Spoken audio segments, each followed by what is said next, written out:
ஆனால் உன் ஆத்மா இருக்கு பாருங்க, நான் சிந்திக்கிற இடம் இருக்கு பாருங்களா, அவனுக்கு அதுதான் தேவை. அதனால தான் ஆண்டு சொன்னார், உலகம் முழுவதையும் ஆதாயப்படுத்திட்டு தன் சரீரத்தை நஷ்டப்படுத்தினால் இல்லை, ஆத்மா.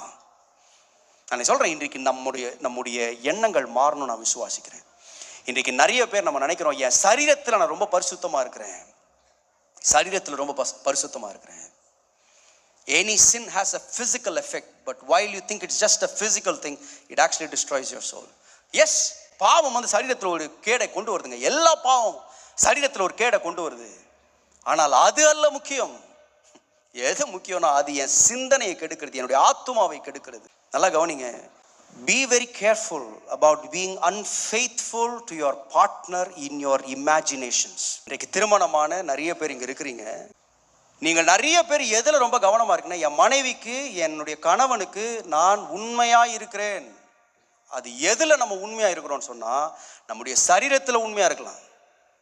என் சரீரத்தில் நான் அவளுக்கு விரோதமாக நான் பாவம் செய்யலை பாஸ்டர், என் சரீரத்தில் நான் உண்மையாக இருக்கிறேன் pastor. I have never cheated on my wife with my body. என்னுடைய சரீரத்தில் அவளை நான் ஏமாற்றவே இல்லை.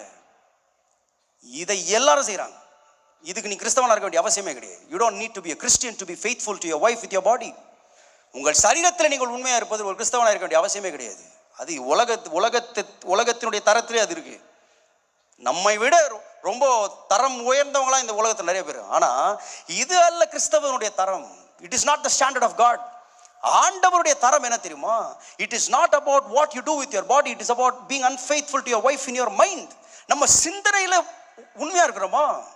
அதைத்தான் ஆண்டவர் பார்க்குறாரு. நம்ம பெருமை பாராட்டிக்கிறோம், என்னுடைய சரீரத்தில் உண்மையாக இருக்கிறேன். நோ, அது that is standard of the world, உலகத்தின் தரம். ஆனால் ஆண்டவர் இன்றைக்கு நம்முடைய விசுவாசிகள், நம்முடைய சபையில், இதை யூடியூப்ல யார் நீங்கள் எங்கேருந்து கேட்டுக்கிட்டு இருக்கலாம், ஆண்டவர் எதை உங்கள்கிட்ட பார்க்குறாரு தெரியுமா? என்ன கேள்வி கேட்குறாரு தெரியுமா? உன்னுடைய மனைவிக்கு, உன்னுடைய கணவனுக்கு, உன்னுடைய சிந்தனையில் நீங்கள் வந்து பியூராக இருக்கீங்களா? ஃபெய்த்ஃபுல்லாக இருக்கிறீங்களா? உண்மையாக இருக்கிறீர்களா? சரீரத்தில் சுத்தமாக இருந்துட்டு என் மனசை அலைய விடுறதில்லை. இன்றைக்கு ஆண்டவர் நம்மோடு இதை கொடுத்து பேசுவாராக.